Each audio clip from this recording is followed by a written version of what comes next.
Welcome to the Kelfire Show. I am Dr. Kelly Barron, and today I am ecstatic. This probably not even describes my emotion right now to have Jeff Garner, a sustainable fashion artist, founder of the label Prophetik, an author, and a filmmaker.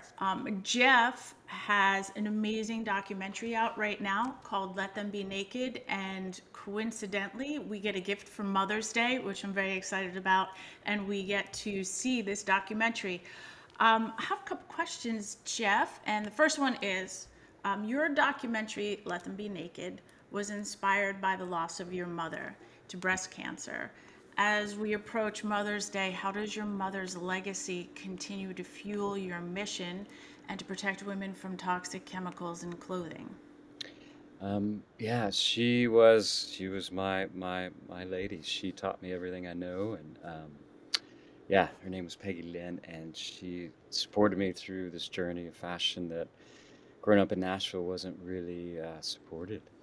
So when she came down with her breast cancer, I just learned a lot on her journey and the things that were told to her, and you know, even with the Komen Foundation and other foundations that were studying breast cancer, I realized it's a big business, um, and solutions weren't the primary goal because they want to continue to keep it going to fund whatever.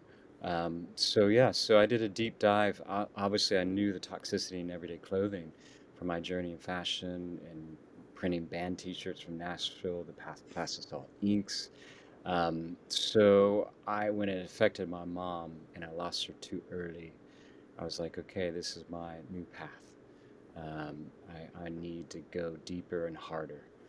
And, I never considered myself an activist. I would consider myself an artist who was trying to just bring beauty to the world and say, hey, you can do things by plants, with fabrications and dyes. But when that happened, it spearheaded me on this mission. So she passed, and I jumped into the science. So her father was the main chemist that Oppenheimer hired for the Manhattan Project in Oak Oh, Ridge, Tennessee. So I knew chemistry from him. I knew how to analyze things. I knew how to do the research, peer-reviewed research. So I did a deep dive and discovered there's enough out there to link bras to breast cancer. And obviously, this is something the industry does not want connected. And we highlight it in the film. I don't go too deep, but the book gives all the peer-reviewed research that I discovered, and we did our own testing. So that's my mom's legacy. I want to bring this to the table because if she would have known, she was valedictorian of her class, a pianist, a composer, mathematician. She was amazing. She would have never worn or picked up a Victoria's Secret bra or any other nylon bra. She would have stayed in the natural realm, but she didn't know. You know, there's this assumption that you buy things in a store and somebody checked it, and then it's right. okay to wear, and that's not the case. We've been, you know, I wouldn't say lied to, but we haven't been given information that should be available to us to make those decisions, and Right. that's what I'm fighting for. I'm Like fighting for it. we don't have those choices. No, Allow us to make those choices. it's your body, and you should know, you know. So women wear clothes, that are very close to their skin. Obviously, we just talked about bras and leggings. Definitely athleisure, sportswear, sleepwear, underwear. I mean, it's everything. And women wear stuff tighter typically. Hmm. Um, and if you have said, if it's on you, it's in you, which I thought was incredibly powerful because we tend to think of so many other things that can get in our body, or we're worried about, the things we eat, what's the things that our food is made or carried in. But then you just never think about the thing that's closest to your body. Hmm. And Let Them Be Naked exposes some really shocking truths. I was a little bit, not even a little bit, a lot blown away by things like formaldehyde in bras and hormone disrupting chemicals such as PFAs in yoga pants, pesticide. Who thinks pesticides and flame retardants? I do remember flame retardants back in the 80s that Hmm. came out, but that quickly got pushed Hush. down. Yeah. Yeah. Hmm. Yeah. Um, So you advocate for natural fibers like organic cotton and hemp to avoid those hormone disrupting chemicals and those toxins. Everyone's heard of organic cotton, whether we truly understand it or not, but not so many people are familiar with hemp and hemp clothing and why it's such a good alternative textile. Um, what things should we know about hemp? I mean, I'm wearing hemp right now, as you can see here. It's a misconception. They basically bastardized it back in the 70s and 80s. They didn't want farmers to grow it. They wanted us to move away from it because it's a beautiful crop. Farmers love it. It gets maturity rate in 3 months. There's no Wow. water usage, very little.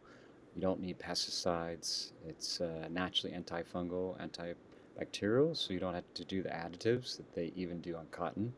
So you got to understand when you say you're surprised that pesticides are in our garments. Well, it's just a chemistry. So go back to history and the original chemistry company. I won't name the name yet, but they were in Germany pre-war, and they came up with the first pesticide because there was a famine in Germany. And so they learned basically how to split the atom, how to create the chemistry for what we know today that's in everything that is, in that field. And obviously, some chemistry is more toxic than others. So, what they did, so that when you say there's pesticides in the garments today, it's from that same chemistry. So, it's just, think about just cheap ingredients, right? That were never checked. So, the synergy of effect. Okay, what happened? And again, this chemical company funded Nazi Germany, if that tells you anything. So, they were doing, so for the gas to kill, that killed all the soldiers, they also in the concentration camps. They also use the same chemistry to replace the silk parachutes they ran out of in the war to nylon. So nylon is a biomimicry of silk. So what happened after the war is that they needed a place to put this new chemistry because it was making them a lot of money. So then they started putting it into clothing, into our water systems, food, everything. So women started wearing nylon stockings versus silk stockings. But again, nobody had I don't know why. I don't want to speculate, but basically they did not study the synergy effect of health, what happens when you put this chemistry on the skin. And as a doctor, you understand this, and I was in advanced biology in college. I dissected humans, and anyways, it was fun to learn the beautiful design of a body. So your absorption rate, peer-reviewed studies, at 37%. Now, Wow. whatever you put on your skin. So that includes your creams, that includes your clothing, and there's a disconnect between your clothes off-gassing. Everyone, the industry makes you believe that it sets. And they even tell this lie that you can wash them and it washes out. So it doesn't. It's designed to stay. It's designed to keep the dyes in the clothing. It's designed to keep that garment soft. It's designed to keep that garment from absorbing too much water so that it mildews. So this chemistry doesn't wash out, so it goes straight into your skin. 37 absorption rate. Now, if you're exercising, heating up, it's going to absorb more, right? And so this, so obviously they bury this whole research. They don't put it together, and that's why I placed it in the 300-page book so you can see the connection. So hemp, I believe, I didn't want to bring, the obviously we brought together history mixed with the current day problem, mixed in with solutions. I believe hemp is a solution because if you look back, Levi Strauss, he was a miner, worked in the camp, realized that what was happening, I'm just going to, simplify it, but miners were digging on their knees, getting holes in their pants. So basically their partners would take the sacks made of hemp that were used for potato flour, etc., because that was cheap. Wow. Strongest fiber, hemp has its highest tensile strength, and they would turn that into their pants. So they wouldn't run their best pants. And so that's where the first denim came from. It wasn't his idea. The miners' wives were already doing it. And so, and the easiest and cheapest dye was indigo, Japanese indigo, because you don't need really any science to do it. Anyone can do it.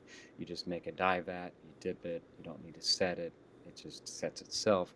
So it's great. So that's why indigo denim was, that's why it was blue denim, blue hemp. So that was a first. So hemp used to be really, really cheap and available.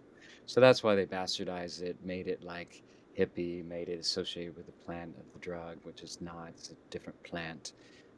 So yeah, so it's been interesting. So now we're trying to bring it back.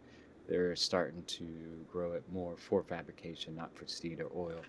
And there's a defornicator so that rets the stock of the hemp, and that's what's missing. That's why it's pricey right now. Those machines are expensive. It used to be done by hand. You kind of put it in a creek or in a wet area, and it would kind of rot and then peel it back. So there's a lot of hand work. So yeah, so that's why I think it's the answer. And if we drive more people to that, the demand raises, and it'll get cheaper as we go along. And that was when you were speaking about it, I was thinking, how easily is it to get? If you are designing clothes, and you basically answered that question. So the, you know, the powers to be did a hit job then on hemp. And They're smart.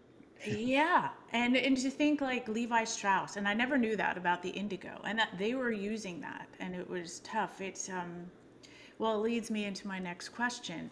The fashion industry it's a powerhouse. I can't even imagine who's behind all of it, who's pulling the strings, what weight they have, all the chemicals that are in U.S. clothing versus what Europe's banned, which is insane if we look at that.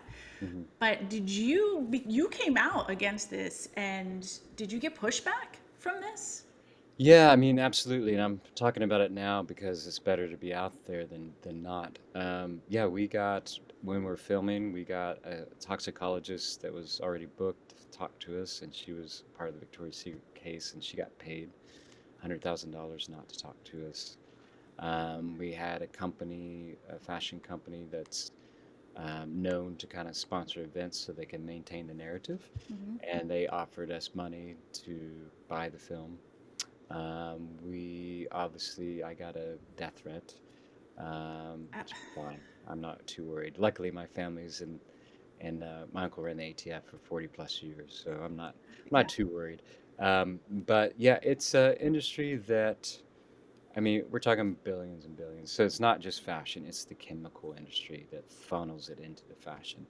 I don't really blame the fashion industry, because they're using the materials that are available to them.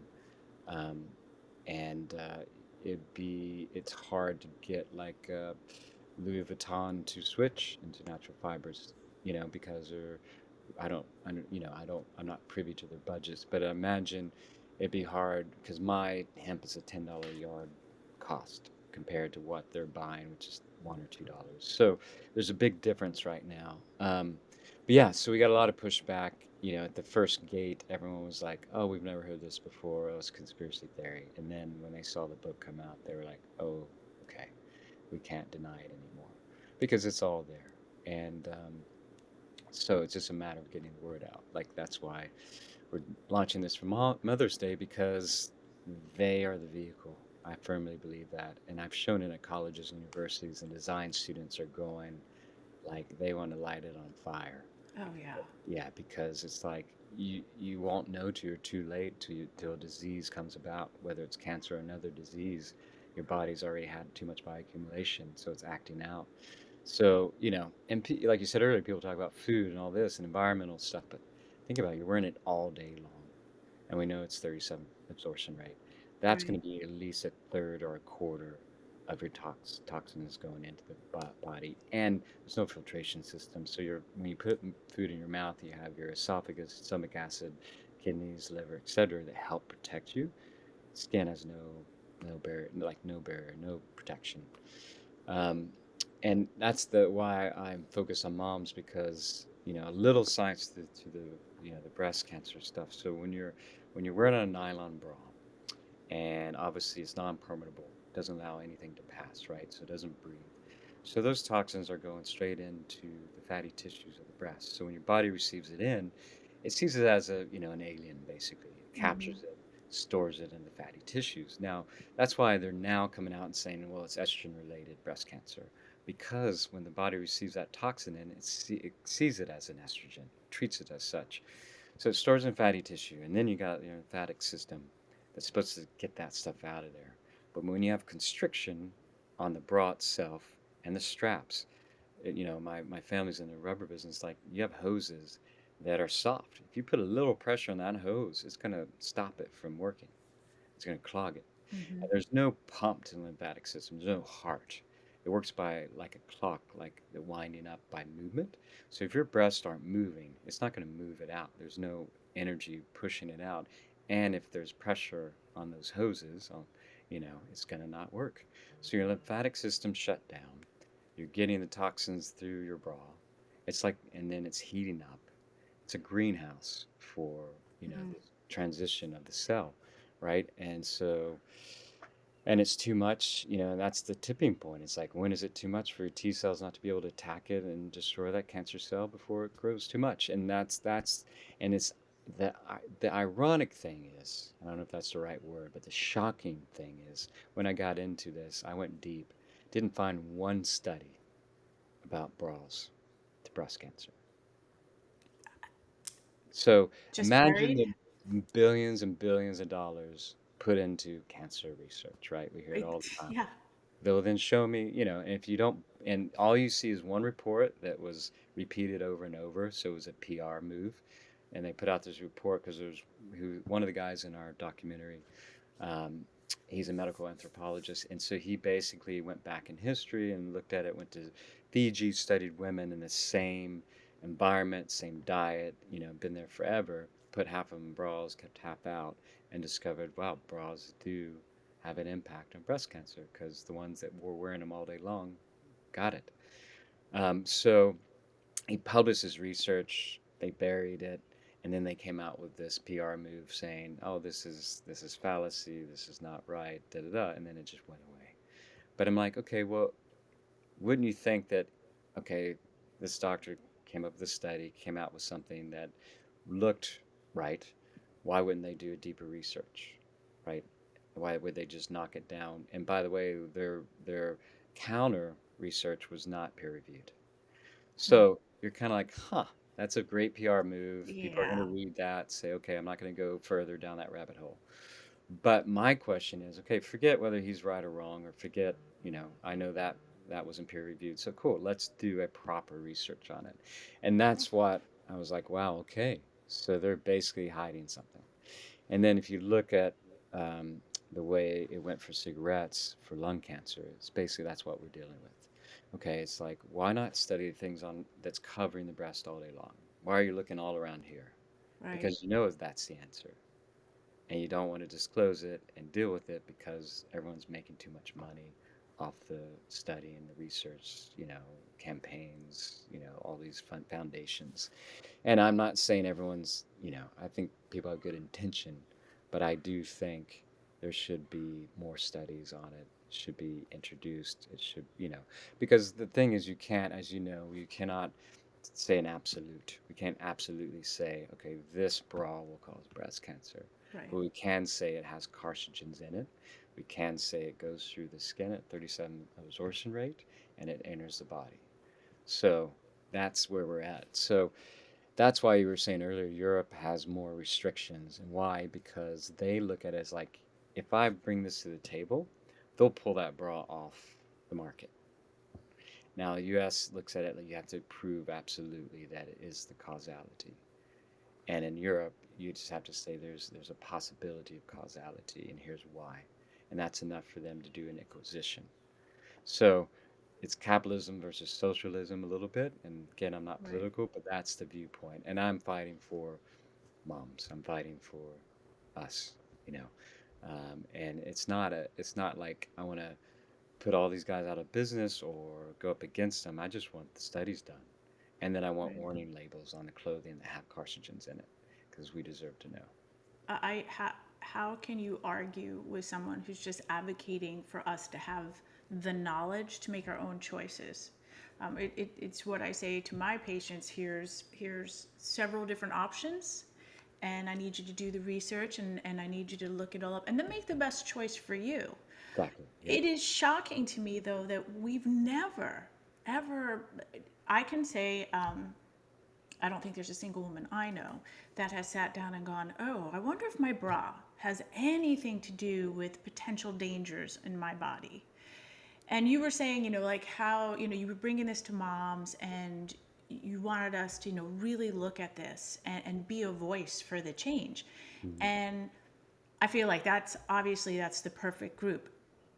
But I say that because women tend to just neglect themselves, but they are not going to neglect their children. So when No. you say, yes, this is, we're talking about bras and yoga pants and moms and things like that, but it applies to your children. The women will you'll start seeing them come out of the woodwork now, just Oh yeah. going, well, that's just, no, not my child. Yeah. But then along those lines, is there any studies or how do you tell a woman that's midlife, 45, 55, 60, that's done this all her life, been exposed all her life, and try to, you know, persuade her, if you will, or give her the tools to say, just because you have this accumulated in your body, it's never too late to change. Because that's what they're going to start saying. Yeah, absolutely, and that's a very common question. I would tell him, like, I would tell my mom if she was still living, it's not too late because, as you just said it, bioaccumulation levels add up. It's that tipping point where things come out. So, if you're free of disease and cancer, like this tomorrow, change it immediately because you go into a detox. There's a detox. So the one of the doctors in our film is offering now people can go online and she's giving it away for free. Just how do you detox out of these heavy metals that are in the bras, formaldehydes in the bras, because it's not as easy as going to, get going to a sweat camp or something like that. Right. These hold on, they're deep into the fatty tissues. You need a little bit more than that. So there is a science to getting those out of the body because you want to flush them out because the more you add in, it'd be like you and I, we could both be, we come from different family backgrounds. We have different, levels of bioaccumulation. You could smoke your entire life. I can smoke once and I get lung cancer. Right. So you don't want to just because you haven't got it yet doesn't mean you will not. It just means you haven't tipped over. So yeah, so every woman, they obviously, I would say, yeah, your kids and your grandkids once you live as long as you can. So I would definitely um, make that switch. It's not too late. And then to go along with what you were saying earlier with the children, I think I was the only single dad that ever made his daughter her first training bra out of hemp. And That's awesome. I thought it was the coolest thing, and she was like, "No, Dad, it's not cool." I'm like, "You can invite your friends over. We can do a dye party. They can pick the color." She's like, "No, Dad making training bras for girls. No." It's like, "Okay, all right, we'll leave it to somebody else." But yeah, that's something that I'm wanting to introduce along with my executive producer Susie Amos Cameron, who's also a mom and an advocate. She's more focused on the plant-based diets. But we're going to try to implement, hemp training bras because once you get them into that natural fiber, when you put on that polyester nylon bra, you're not going to want to. It's sticky, it's hot, it's Mm-mm. itchy. Like you're not going to. Your body's not going to want to receive it. It's not the normal, you know. Right. How would you tell new designers coming out of school, just breaking into the industry? Um, how would you guide them? What advice would you give them to say, look, let's start looking at organic cottons, hemp, things of that nature? I'm gonna guess they get very little training in school. None. Yeah, I didn't put it in the film, but we asked 10 students. Said, "Did you get trained?" And they had one class and they like grew kombucha leather or something like ridiculous. So yeah, there's no training in this. They teach design obsolescence, and again, I'm generalizing in most design schools. So the idea is that something falls apart, you go back in the store, you purchase new. So that's what they're teaching them. Now, I've done master courses in Polymoda in Florence, Italy, on sustainability. I was asked not to come back and teach because they were sponsored by let's just call it an Italian luxury label that didn't want this Mm-hmm. spoken about. So there's a handicap there for schools to teach this, but they'll do what I call the greenwashing teaching, where they'll do like kombucha leather or pineapple leather or whatever. Right. These are circular, you know, economies, or let's recycle polyester. And anyway, so nobody's talking about this yet. So for students, I say do your own deep dive research, learn how to pattern make. You're not going to be able to use the synthetic stretch if you're going to do it properly. So you need to really learn how to design, how to do shaping. You can't depend on synthetic stretch to give you your form, which is sad that a lot of students don't know how to do those patterns anymore. They drape and then they depend on the fabric to mold it. Um, and then, materials, really know what you're working with. Don't trust the manufacturer or the textiler because they'll tell you to use bamboo or, some Right. entry level eco fabric that still has the chemistry in it that's not clean, let's call it. But it's better than poly, but they call it, biomaterial, right? So, because again, the industry is trying to stay alive and make money, so they're going to create a fabric, own the chemistry, call it a name, and say it's bio, it's natural, and nobody regulates it. So, learning your textiles, it's like knowing paints as a painter. You should make your own paints, I think. But, we kind of Oh. moved into a, society now where we want things more conveniently. So I would, as a designer, I think you have to be more of a Renaissance artist. You have to know everything. Like I know woodworking, metalworking, I do it all. I fix my farm. I'm a mechanic. I, build houses. Like I think it's good to have that knowledge so you can't be duped. And then you know what you're working with material wise, and then you can go do your craft. I've looked at some of your designs. Like I said, I watched a little bit of Instagram on your most recent where your designs were shown, and I couldn't believe how beautiful, how ornate these designs were, and that you were doing it from natural materials. How hard? Is there much more time intensive labor going in when you're working with these natural materials, or is it fairly similar outside of a million machines doing fast fashion? Sure. Yeah, I mean, obviously you're limited on fabrication, and obviously you have to do your own dye, so that takes time. So yeah, there's a time additive there. There's a knowledge base you have to know about the fabric. So yeah, it's limiting. In that, I think it's a beauty thing. It's like squeezing a horse. Like there's only one place you can go, and it's like it kind of helps your creativity flow, I think. When you have, it's kind of like love. If you don't sometimes kind of, guide your kids, then they don't feel loved. You have to like, kind of push it and guide it and limit it, and then it comes out beautiful. If you have all these fabrics to choose from, I think it gets a little lost. But there are days in which I'm like, man, I wish I could use that fabric. It's beautiful, but it's synthetic, right? Or that dye that takes me a couple stages to get to. So, yeah, I mean but I have hope that we're going to get to a place where there will be more options. So, because I've created all the colors now after 8, 10 years of doing it. Oh, wow. So, they did it back in the Renaissance as well. So it's just like, okay, how do we do it modern day?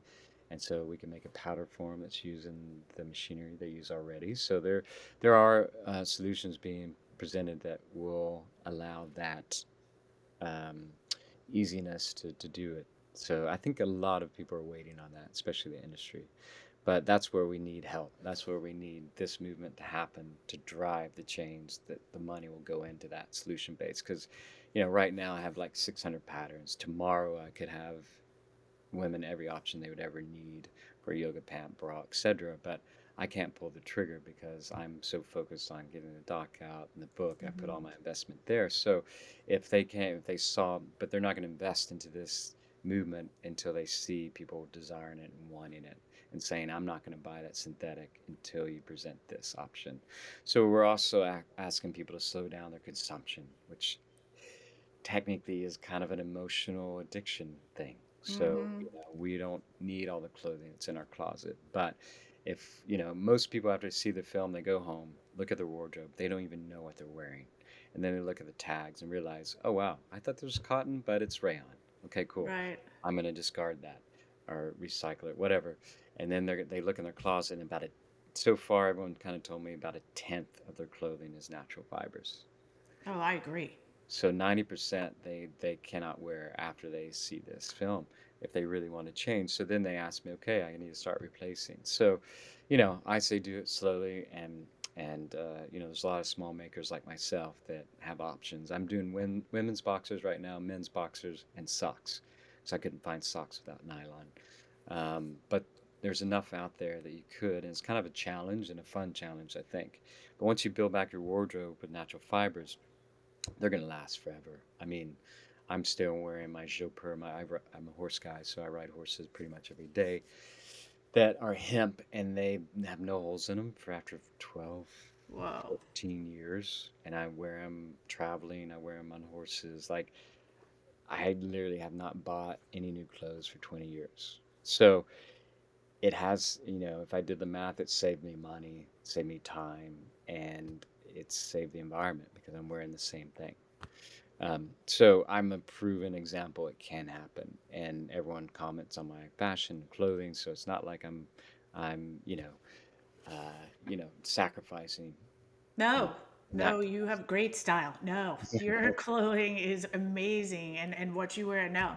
And I think boy moms everywhere just heard that statement and they're running now. They're gonna get like hemp clothing and clothing like that because 20 years, and like little boys, you go through. I had three. You go through clothing constantly. Yeah, Imagine if we didn't have to do that, and we were looking out for their health. That would be amazing. Wish I knew. Really wish I knew. But cool. in terms of the documentary, how long did it take you to make it? Everyone asks that. It's funny. Year from start to finish, and they were like, That's "Wow, that's fast. crazy. That's fast." And I was like, "No, that's long." Because I build a collection in 3 months and then show it. So in my viewpoint, I was like, "Why are you guys dragging this on?" Like, Right. so I brought on like not just one editor. I brought on like a couple editors. Like I wanted to, and I had one DP. And I was like, "Okay, follow me around." And so he went through 5 pairs of boots, just because he. It's Mhm. like we're doing this, and um, that's just my style. I just didn't, when you feel a download of what you need to do, whether it's a design or a film, I just have to get it out. So that's my approach. I wanted it to be very authentic and natural, nothing staged, and we just didn't know what we were going to capture when we went out there. I just kind of knew the framework. So what we got is what we got. And also, I'll mention this for Mother's Day, we're doing something really cool. So when the moms just sign up and be able to watch it for free, afterwards we're going to send a follow-up email and present a package of other scenes that we didn't show, which is kind of like masterclass style, so that they can learn more. So Oh, it's that's I great. do a couple of downloads, but there's other experts in different fields that are going to have download them for more information, like where to go, what to buy, all that stuff. So it's going to be really informative, and yeah. But yeah, it took us a year. And you said the book is pretty in depth and it's got a lot of information. Did the book come first before the documentary? It did, yeah, yeah. So this, I got one handy. This is it Oh, here. that's like a textbook. Yeah, that's cool. Oh, that's But really cool. yeah, I had an artist friend paint that. Yeah, it's about 300 pages, but it's big. It's bigger type. Right.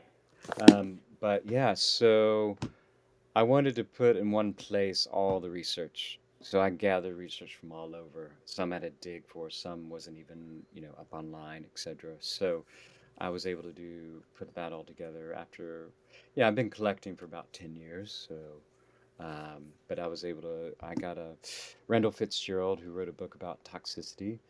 He helped me put it together as well. And we got it out on Apple and Amazon. But yeah, it released right when the film released to the film festivals, and it's been a great.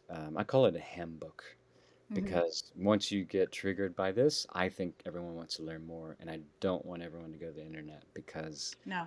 it's it's um, it's nobody checks the data there, so it's definitely they have it tightened up there. Right. And Mhm. so you can get the book, the hard copy on Amazon if you want Yeah. it. And can you get it in most bookstores, big commercial bookstores? You can get it in mom and pops. I made it that way. So Oh, my friends have Ingram Publishing here in Nashville, and they're amazing. So mom and pops, you can go to your mom and pop bookstore. They'll have an account with Ingram. They can order it direct. I made sure of that. Oh, that's really Yeah. cool. Yeah, I wanted that to be a thing. And I've been going to little bookstores trying to help them and get people interested that way. So, yeah. So I know you just kind of hit on the fact that you're giving us access free to this documentary for Mother's Day, which is such a cool gift and and with the follow up, I didn't even know. I'm excited because I already signed up, so I'm excited now. I'm like, ooh, I'm gonna get that little back after. Um, but why was it pushback that you didn't just get this out there earlier in the U.S.? And is that why you're trying to give this gift and just sort of say, you know what, you deserve to have this? Yeah, I mean, so as far as you talk, I think you're talking distribution wise. Yeah, Yeah. I mean, I took it first to Apple because I had a friend there, and the head of nonfiction, who's a mom, has a 3-year-old, loved it. Fought for us. She said her 3-year-old was having skin rashes, understood it completely, took it to the top because she can approve it, and then they have to approve it. And they did not approve it because they said they are not doing cause-driven docs right now, which in my viewpoint basically means they want to stay neutral, Switzerland, and they don't want to, Right. present something that may upset some of their sponsors, etc. And I've worked with Apple before. I did a leather iPhone case actually. This guy, Oh, um, wow. yeah, That's pretty cool.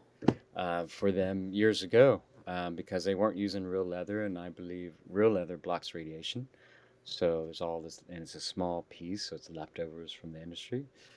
So yeah, we sold in 10 other stores, sold out. It was amazing. So I already had a good relationship with them. But yeah, they just want to stay neutral. And then I took it to PBS, who I thought was gonna love it because it's a public health issue. And they came back and basically wrote us a letter and said it's in conflict with their sponsorship, which I was like, kind of saddened about because I was like, wow, this is a platform I thought would present it because of the nature of it. So yeah, so I knew we'd run into that. My hopes are with Netflix. We're currently like just submitted to them 2 days ago. So my hope is that they say yes because they're big on bringing truth to the table and they're not afraid. So it's in the hands of the president right now. So fingers crossed. Our plan of action is to have that released in September around Fashion Week. But I Oh, couldn't wait. I couldn't wait. So that's why we're doing the Mother's thing. Against everyone's telling me not to do it, I was like, listen, I understand, but this is for moms. This is from my heart, and this is my gift. And it's not going to hurt anything if we do 3 to 4 days of just letting them watch it, and it will empower them. Hopefully, they'll get behind us and help me when it launches to Netflix to help drive it. And that's my hope because they're I would say they're majority of the households that are decision makers, you know, and that's important. And once they know something, and I don't think they believe the smoke and mirrors of the marketing and the PR. I think when it comes down to health and health of the children, health of the household, they're going to want to know the truth. So, well, I think it's, what you're doing for us on Mother's Day, it's a beautiful tribute to the legacy of your mother thank you. and a gift to all of us because you've done all the work for us and you're bringing it to light and we're not keeping it underground anymore. What's the biggest thing that we can do to support this movement and to get it out there and like you said bring attention, have the tools that are needed to make sustainable fashion Mhm. a major part of the industry? Yeah, I mean the biggest thing everyone can do is when they get inspired when they watch it, and I would love if they would, help talk about it, post about it, but just make sure that it's connected to the film because the film is a medium to get it out there in the world. And already some of and I knew this would happen, but some like, and that's the disconnect between, there's a lot of people in sustainable fashion, etc., but what I've discovered is everyone wants the platform, they want the box, they want to be the queen or king of sustainability, and so therefore they have their own agendas and their own things they're trying to push. And I'm like, guys, this is not like I'm doing this from heart. I'm losing money on this. This is just my give back because I couldn't continue in life without this for my mom, and that's where it comes from. And everyone's like, why aren't you designing this and you can sell it when it comes out. I'm like, that's not the point of this. I don't, Right. that's not it. I'm going to hopefully create a market that other designers can help fill that void in that space. It's not about that. So I intentionally kept from making things so that people know it's from a good place. In the book, I don't, I think I make 1 cent a book or something. Like, it's not, it's not for that. And so I wanted people to know the intention was pure, but what's happening is a lot of these people are hearing about it through the festivals, and they're posting about it and taking the knowledge or the research and talking about it like it's a new thing, and it is, but they're not giving us any credit to it. So I really want the film to get all the credit so that it helps drive it, because that's the only way people we'll see those little Instagram things where, so and so's like, "Oh, I discovered toxicity in clothing," and da da da. And that helps, but it doesn't give them enough of the background or the information to apply it to their life. And that's why the book and film are important, because it really gives it. Because I've seen there's this one famous doctor online that took it and did it, but he did it in such a way that even misquoted some things that weren't right, and I'm just like, guys, misinformation is key, because it's so easy to do that. So yeah, so if they get inspired, it'd be great to link it to the doc so that it gives the downloads the correct information so they can start with that platform and that bar and then move on from there, because we have no intention to sell anything, right? So we're not skewing it. um, so yeah, that would help. So hopefully everyone will watch Mother's Day. Yeah. And in Prophetic, can we go online and buy if we it now? Is it readily available or no? So funny. Everyone's like, Jeff, I want to get a T-shirt from you. Yes, the women's boxers just launched 2 weeks ago, because I had so many women come to me and say, I wear my husband's hemp boxers, Yeah, and like absolutely. my buddy's like, they stole my boxers. So I'm like, so I did a version of the men's for the women. That's And, cool. and I personally just did, I can show you guys, just did the socks because I couldn't find. So these are, I would say, more of a fall winter sock. So it's Right. alpaca, 75%, and wool, 25%. Oh, But literally, my friend has a farm for the alpacas, and we put it together across the street. This is near Florence, Italy, where I used to live, and they're amazing. I wear them everywhere I go, so there's no nylon in it at all. that's awesome. And they wear great, and I've tested them. I've worn them like 5 days in a row traveling, and no smells, and just like him. But yeah, so I'm starting. I'm gonna try to do some wearable pieces maybe a little bit later. But yoga pants are huge. Everyone's asking for those. But right now, you can get those pieces for sure. And then I do have for boys. I have the boys boxer, which is important. You're gonna sell out of those. Moms are just gonna go nuts. They're just gonna buy them all, and they're gonna want more. Then we're gonna want like the adult version of a training bra. And Yeah. because when you hear about all this, you're like, oh, we need this. Yeah, yeah, and they people have gone hunting for it, and they come back. They send me stuff like, "What do you think about this?" And 3/4 of the time it doesn't get approved because of the dyes or the washes. So yeah, there's a need there, definitely. So moms can go to letthembbenaked.com Correct. and they can submit their email so they can get a link. Hmm. May 8th, I believe, right? It's Correct. going to come out. Oh, Hmm. just so excited. There should be Let Them Be Naked parties. We women I have know. parties for anything. It doesn't, menopause, we got parties for it. Whatever it is, we'll have a Yeah. party. We should have parties for that too. Well, Um, it's funny. The producer's like, "That's a working title, right?" I'm like, "No, that's a title," and I'll tell you why. I go, "Because it's better to be nude than dressed in synthetics. It's almost we have to strip back.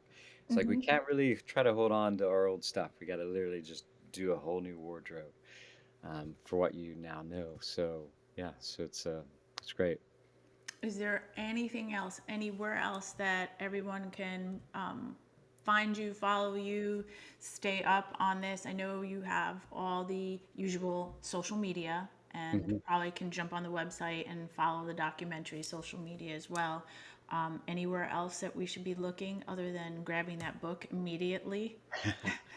Yeah, I mean that kind of covers it. Yeah, I mean Prophetic has its site too, and then Let Them Be Naked, and then yeah, the book is a great informational tool. And if they read it, I thought about like a film. If they read it ahead of time and they watch the film, it's gonna be that much better. You know, they'll know Mhm. the characters because I use the same character. Some of the research from the book is from the characters we brought into the film. Oh, So, that's you know, awesome. for example, Sidney Singer, the guy who went out and did that Fiji study, whole reason he did it because his wife got breast cancer, and Oh, they didn't believe in what the medical doctors were saying, basically with the chemo, so they went a natural route and she's cancer free. They that's literally moved beautiful. to a nudist farm in Hawaii. That's So beautiful. she got the fabrics off of her. Mhm. Well, I kind of warned you in the beginning, but the podcast has a playlist, and every guest that comes on, I just ask them if they have a theme song or a song that would represent their journey.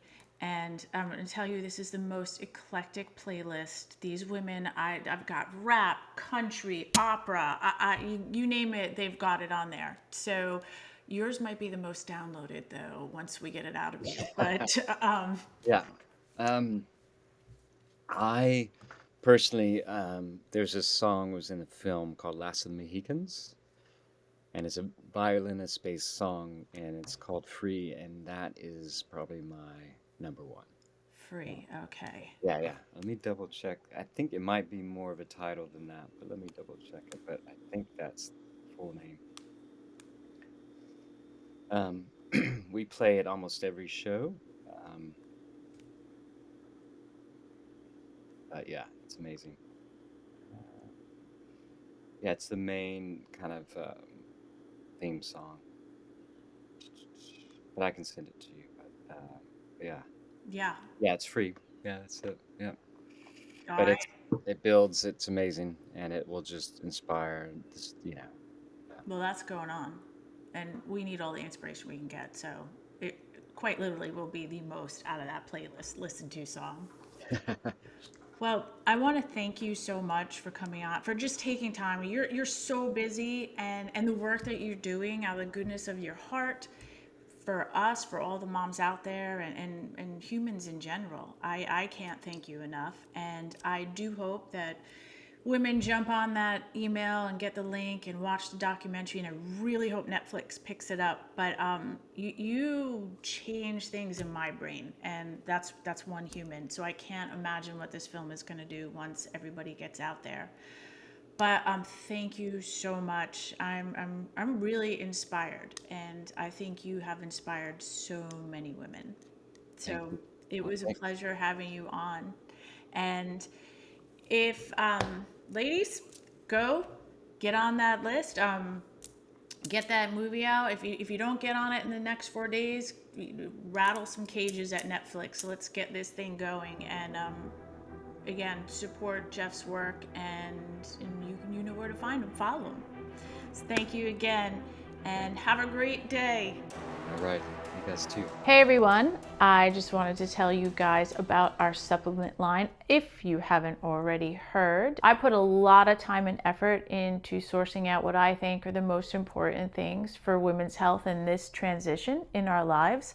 And we have Dr. Kelfire's potions and elixirs. What we have first is a vegan vanilla protein powder. We also have, this is one of my favorites. It's prebiotic and probiotic. It's a greens powder. So you get your greens, you get your fruits, but you do really attack that gut health and balance that out. So I'm a big fan of Thrive. We also have apple cider gummies.